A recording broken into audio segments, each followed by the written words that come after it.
Make sure you view part 2 of this video before you continue. Shireen Hollis and Franklin Abel Clement.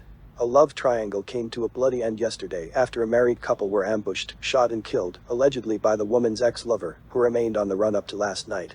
Hollis Valdez, 41, and his wife, Shireen, 40, were found dead in their Rincon Road, Las Cuevas, home shortly after 8 a.m. yesterday by one of their relatives in the small close-knit community. They were both lifeguards. Police described the suspect as a trained and well-armed security officer. Police and neighbors confirmed that between 7:30 a.m. and 8 a.m. yesterday, gunshots were heard at the home where the couple lived. Before the police arrived, however, neighbors heard a single gunshot in the bushes approximately a quarter of a mile away from the house. Victor Valdez said his son moved back into his marital home about a month and a half ago.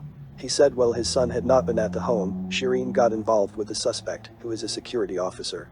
He was trying to work out their relationship, but the man was there, he said. Another relative said when Hollis moved back into his home 1.5 months ago they were working out their issues, but added that the suspect wanted them to separate. He said when his persistence with Shireen to end the marriage did not work, he began threatening her. So, imagine that this woman and her husband were separated for a while, and she got together with the suspect, but later on she and her husband decided to work out things and get back together, and the suspect didn't want her to get back with her husband till he started threatening her, and eventually he killed her and her husband, and took his own life after. But remember what Fat Ass said, Indian men does be acting erratic and unpredictable, and is a threat to women in this country. Don't go with them because it come with abuse, it come with alienation. It come with you not having a proper social life, and it comes with you losing your life. Remember he said this right. Sharsa David and Kester Williams, Form Edinburgh 500.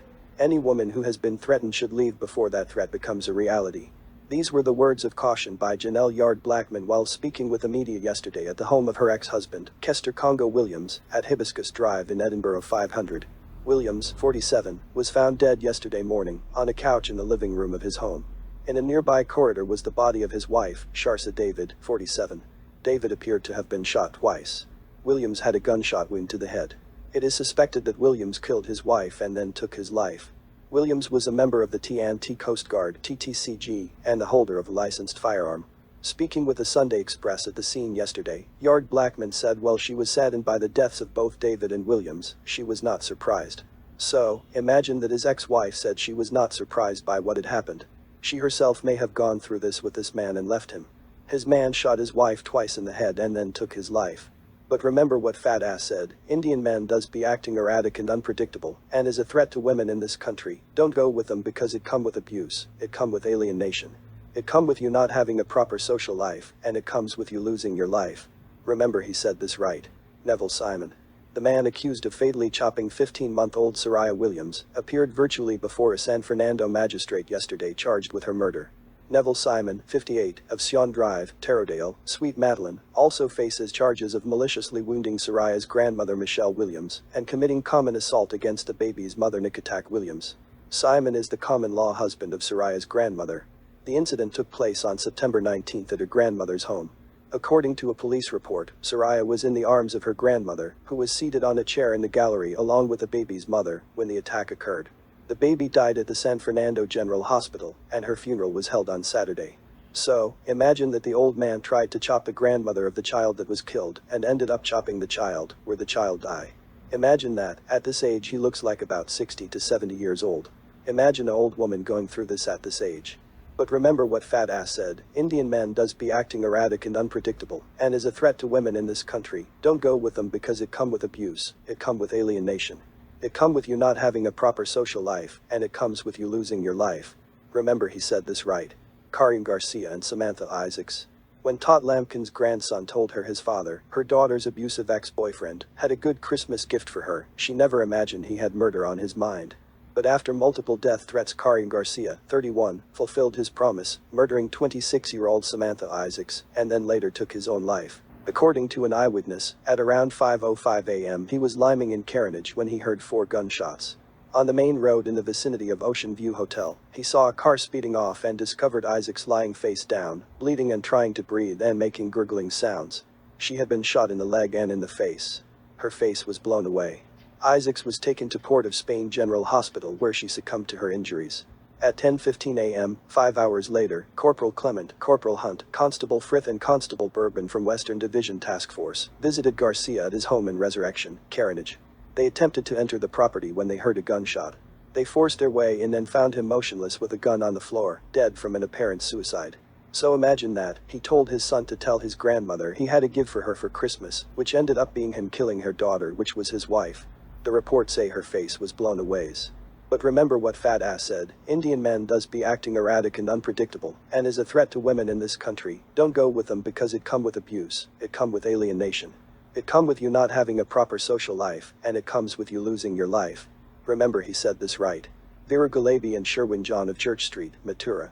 Church Street, Mathura. A police constable turned up at the Mathura police station this afternoon to say that he and his wife were involved in a fight and she was injured. Police officers went to the location of the fight to find that the woman's throat had been slit. She was dead on the ground at the side of a house at Church Street, Mathura. So imagine that, he cut the throat of his wife and went to the station and said she pulled a knife on him. But remember what fat ass said, Indian men does be acting erratic and unpredictable, and is a threat to women in this country. Don't go with them because it come with abuse, it come with alienation.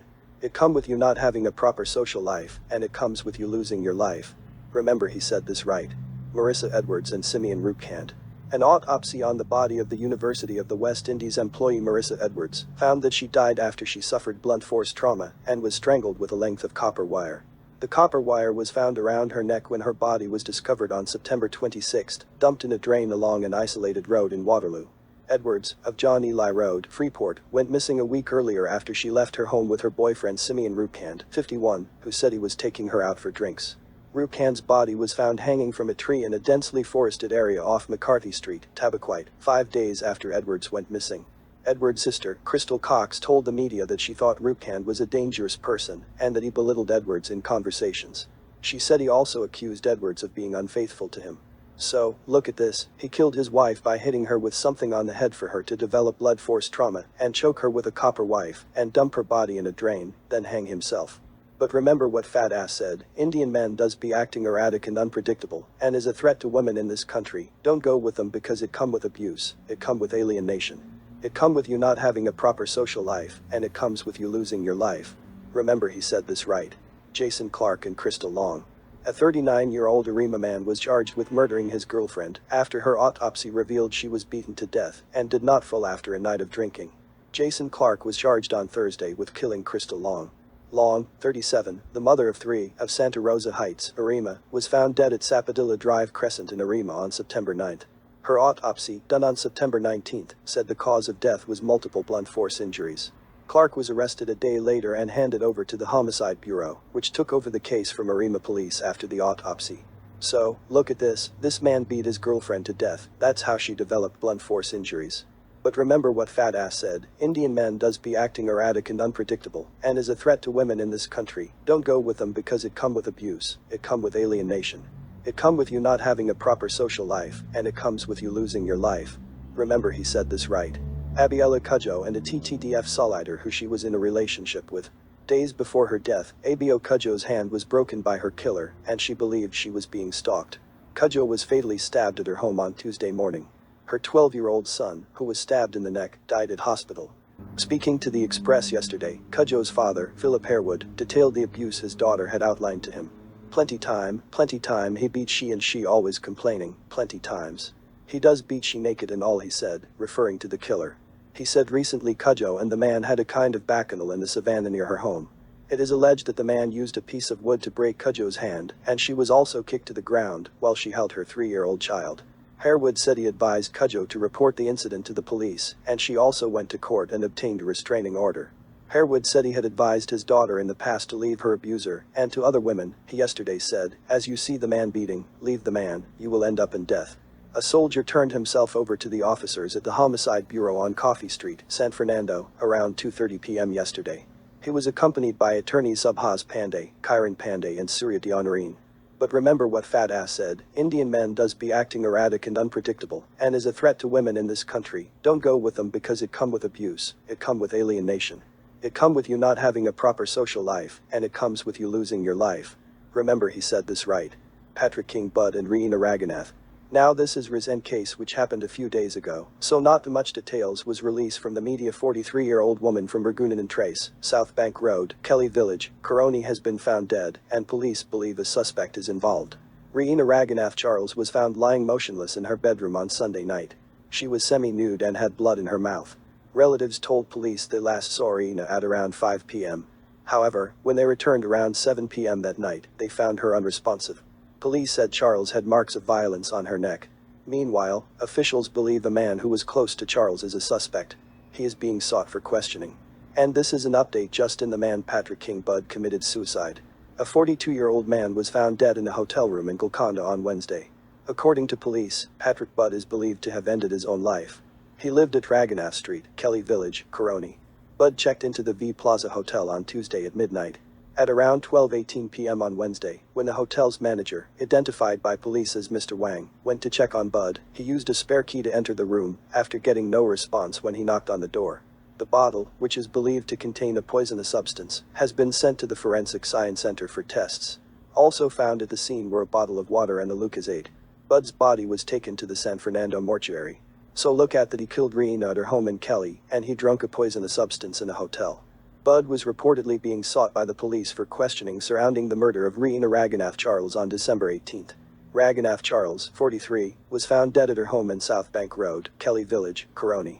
Police investigations into this matter are ongoing. Just imagine, every year for the past 7 years straight, more than one woman was killed by the hands of an African man resulting from domestic violence. But this racist MC want to come up on social media and racially stigmatize Indian men, when African men doing the same exact thing very year. This is what I does be talking about when I say how racist African people is in Trinidad and Tobago. Just Indian and African committing the same crime every year, but this man wants to point finger and say it happening more on the Indian side to women, have to be fearful of Indian men. Listen to how that sounds. They are committing the same crimes, but we will racially stereotype the other race. This is how sick and racist these people. And you know the funny thing is, if you go online, you're sure to see an African person calling someone on the internet racist, but watch what they're doing here in Trinidad. Racially and negatively stereotyping another race to bring them down when they are committing the same crimes. They are creating a negative stereotype for Indian people in this country. This is what these people are doing. This is how sick these people are in this country. He said that it's rampant and it is happening more on the Indian side. Now look at the data we have right. Most of the data from the past years has been lost, so we can't get an accurate number, because there are cases like Trisha St. John, whose husband attacked her with a cutlass, brutally chopping her all over her body. She lost a hand and 2 fingers in the incident. If you search for her story you can't find it because of the number of years ago it happened. Where in December 2022, 9 women were killed by the hands of an African man as a result of domestic violence in 2022. Here are the 9 women. Patricia Phillip, Abiella Cudjoe, Marava Sutherland, Krishana Muhammad, Sharsa David, Shireen Valdez, Marissa Edwards, Crystal Long, and the most recently one which happened a few days ago, Reena Raghunath. I want fat ass, since fat ass said it rampant, and it happens more on the Indian side. I want fat ass to show me 9 women that were murdered by the hands of Indian men, because of domestic violence in 2022. Show me 9 women that was killed by their Indian husbands for 2022. He's not going to be able to do it because it doesn't have 9 women that was killed in 2022 by their Indian husband, but he wants to come on social media and ball it rampant on the Indian side, and it does happen more, but for 2022 alone, African men killed more women in domestic violence cases. You believe that? You believe that audacity? These people does have some time. They are so shameless and racist, but they love to call everyone else racist. The problem with these people is jealousy. This man broke in suffering. He was recently put out from the place he was renting, and have to depend on his brother's money to survive. So, he's watching how most Indians have a place to call home, most of them have money, and most of them living a very good life. But this is what jealousy and hate does make you do, come on social media, and stereotype a whole race of men to bring them down. We should make a video calling African men rapists because they are raping and killing women and dumping their bodies in Aripo Heights. They are breaking in people home, robbing people, raping mother and daughter and gang raping women. But do we ever see any Indian people making a video, stereotyping the whole race of African men in Trinidad? Have you ever seen that? But you all does be the one that want to call people racist. I want to know why this man video not going viral on social media is like everyone turn a blind eye to it because is Indian people he is talking about. Like this video, share it and make this racist go viral, and don't turn a blind eye to it, because when you do that you are encouraging them indirectly to continue to do this. Look out for more.